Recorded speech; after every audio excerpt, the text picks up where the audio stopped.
This is the Lone Crater YouTube. We hope this video helps. In this video, I will explain how to cook brats on a Blackstone. First, let's get our griddle ready. Preheat your Blackstone to a medium-low heat, aiming for about 300 degrees Fahrenheit. While it heats, gather your brats, a good quality cooking oil like vegetable or canola, and any toppings you love.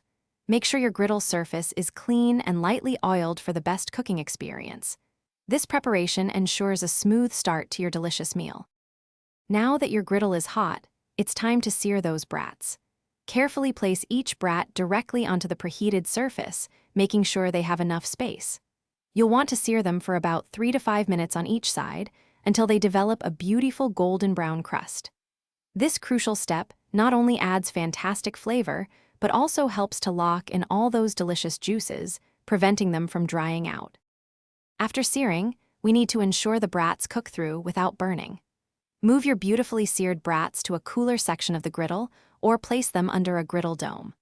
For extra juiciness and flavor, add about 1/4 cup of water or beer under the dome to create a steaming effect. Continue cooking until their internal temperature reaches 160 degrees Fahrenheit, ensuring they are perfectly done. Your brats are now perfectly cooked and ready to enjoy. Once they hit 160 degrees Fahrenheit, remove them from the griddle. It's a good idea to let them rest for about 5 minutes before serving. This helps the juices redistribute, keeping them incredibly moist. Serve these delicious brats on your favorite buns with classic toppings like spicy mustard, tangy sauerkraut, or grilled onions for a truly satisfying meal. Thanks for watching.